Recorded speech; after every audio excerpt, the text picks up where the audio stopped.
Mags, do you want to introduce us? Where are we? What's going on? Who are we?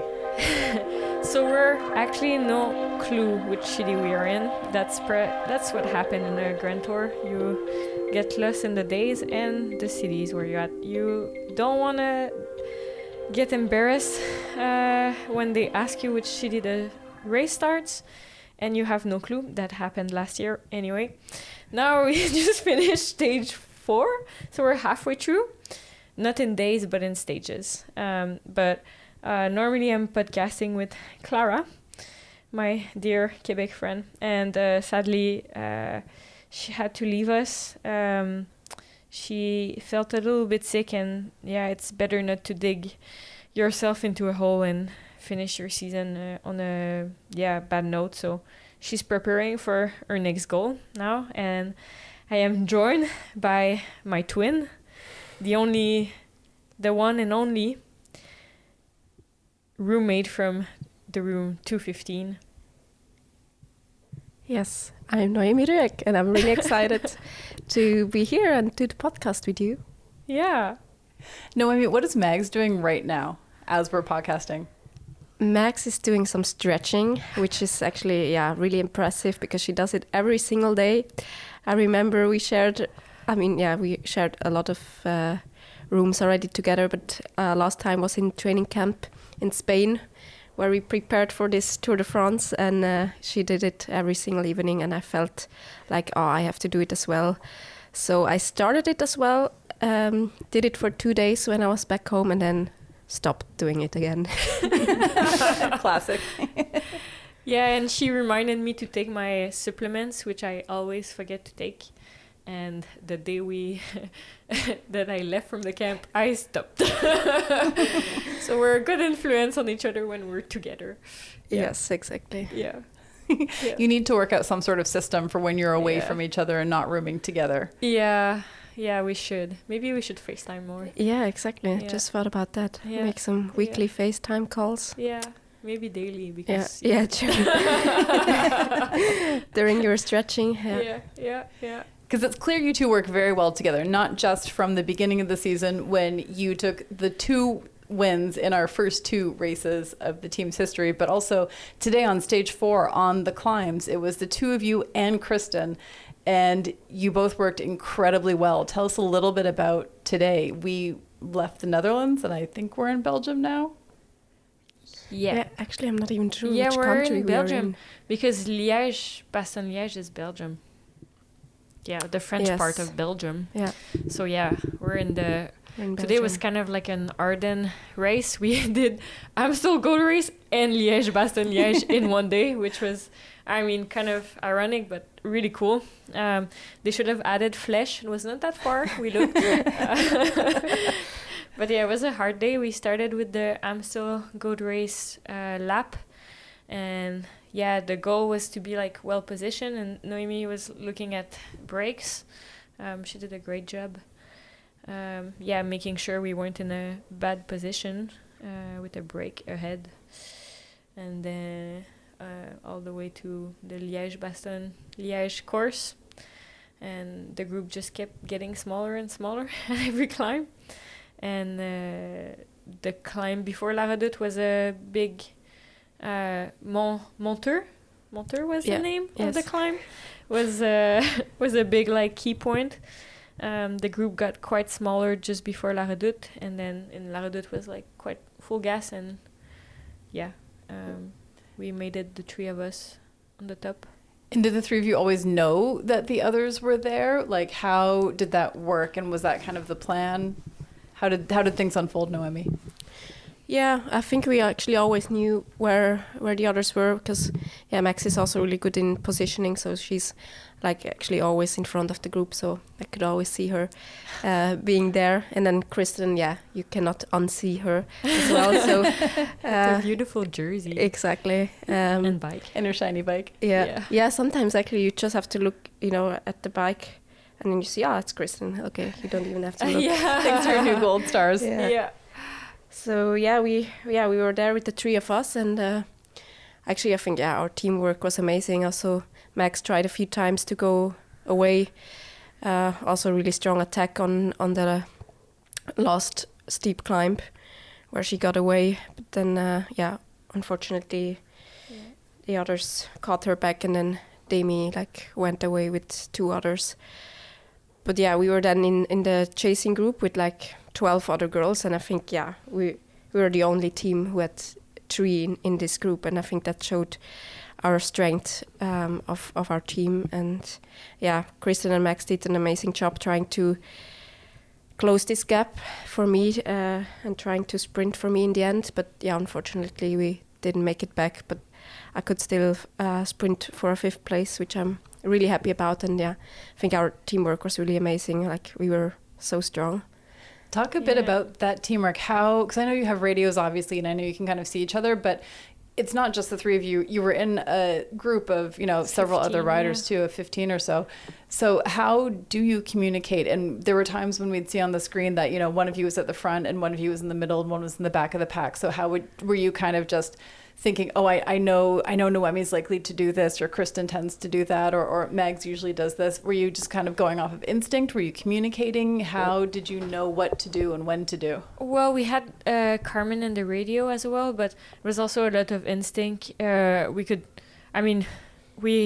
were the team that had the most girls, so yeah, we had to put the work in. And I mean, for me, I just believed a lot that, if we caught them, I knew that Noemi could win, or so we just had to put everything in. And then I just went by instinct. I just went to the front as much as I could and pushed as much as I could to bring it back. But in the end it didn't work out. But top 5 again is nothing to be sad about. It's amazing. Top 5 in the Tour de France, it's the race, the one where everyone comes at the peak fitness. And seeing Noemi, I've been a teammate with her since the beginning of the year now, and she's always shining. So I had a lot of belief in her. So it was instincts, but Thanks, Max. I couldn't have done it without you. Yeah, no, it was really nice to see. I could really see the commitment of Kristen and Max, and we actually didn't have to talk a lot. We just knew what to do. Like Carmen said, okay, we tried to bring that back, and we actually didn't have to talk a lot with each other. So we knew that we were all committed and fighting for each other. And we've got 4 more stages. 4 more stages to go. Actually, I have to say, I'm happy the mountains are starting. Those were shorter mountains, but happy the flat is behind us now. Yeah, same. It was so nice today, actually, to have also a bit of a reduced group and not always fighting with 150 other girls in the peloton, and just made it a bit more exciting to have some climbs. It still took the first few days when the flatter stages in Rotterdam, there basically was no break. Someone might get, 30 seconds, maybe 1 minute up the road. And even today, I wondered if there would be more of a breakaway today. But really, the peloton stayed pretty together until relatively deep into the stage. Was that kind of what you thought would happen, or? Yeah, the cheesy, hasn't, there's not big gaps. So there's, no one that can really, you can't really let anyone go too much because, if they get a big gap in the end. And also, the course was just so hard that, with these climbs, the gap, of a break can, if it's only 1 or 2 rider can, get down super quick. So, was kind of a, expected, how it finished, I guess. Yeah, indeed. And it was just fast from the beginning, so there was no real possibilities for breakaways to go away. And then we also had to stop for this train in the middle of the stage. What happened with this train? Yeah, well, we were fighting to get in a good position before the monter. And we were in a good position. Maybe we were in the top 20, which was perfect because then you're saving. But and then they just stopped us, and I was like, what? is happening? And then they stop us, and then everyone just passed us, like trying, like everyone's fighting to get to the front when we're stopped, and it's stupid. So then we're like back in the back, and you're like, oh wow, all right. And then they restarted us, but also it sucks for the girl that was in the break. Like they did give her a head start, but I mean, you kind of lose your momentum. Yeah. So basically everyone kind of, once you had to stop for the level crossing for the train, everyone else kind of swarmed and moved up and kind of put themselves further ahead than they were on the road. Yeah, and it restarted full gas. But to be honest, I was also one of these. Would I listen? But we like stopped, and we were like on the right side of the peloton, so we could just like, just ride to the front, and then we stopped. So, all right, I see how it is. Yeah, it's a it's a gray zone, I know. And then, Noemi wins the honesty award for the day. Yeah. Because I was gonna say, I mean, you can't blame a racer in the middle of a race for taking every centimeter, every inch possible. Yeah, I probably would have done the same. But it's just when you're there, and then like get back to the back, you're like, oh. Yeah, and it was such an important moment of the race. Exactly. Like, before the first big climb. Like 1K or something. Yeah. So. Yeah. So it was a big day of racing after a couple of long days of racing. And tell us then what happens for the rest of the day once you get back to the bus from a stage. Walk us through returning to the bus up until bedtime. What does the rest of the day look like? Recovery shake, some cherry juice before actually at the finish line. Some cool down, then we get in the bus, shower, eat, eat lunch at 5:00, and then drive, and then we all talk about the race a bit and just like some kind of jokes and stuff. Is it like just casual chatting about the race, or are you like debriefing with the DSs? Casual, pretty much. Yeah. So mostly we do the debrief like the day after. Yeah. On the way to the stage. Yeah. And then once you're at the hotel, you pack out your suitcase, you go to massage.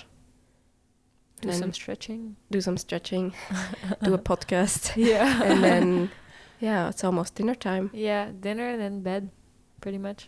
And when you say bed, does that mean you get into bed, you close your eyes, lights are out, and it's sleep time? Or does that mean you're lying down and maybe you're on your phone, you're talking to your roommates? What does bed mean? Yeah, talking, and then also, for me personally, I like to read to fall asleep, so I just read and then, fall asleep. Early-ish. Yeah. Yeah, you fall asleep early, yeah. No, he's a night owl, it sounds like. No, not too bad, but I like to, I know, I'm not falling asleep really quick, so just need some time, to, I don't know, process the day and, just also be on the phone a bit and then, just trying to fall asleep. And then get up and do it all again the next day. Yeah. Yes. Great. And we, it's mostly eating, racing, sleeping, but eating a lot in between all of them. Yes. Yeah, that's pretty much what a stage race is. Yeah, it is that. Eat, race, sleep, repeat. Yeah. I mean, those are 3 pretty good things. If you have to pick 3 things to do on repeat, eat, sleep, race, that's not bad. You could do worse. Yeah, it's pretty cool. Yeah. Some good teammates around. Yeah. It's always good to have good company. So. Yeah. I think we've definitely got some good company here. We'll leave it at that for today. I'll let you get on with the rest of your stretching, Mags, and you can both get off to your massages, and we'll check in again in another couple of days. Thanks. Thank you.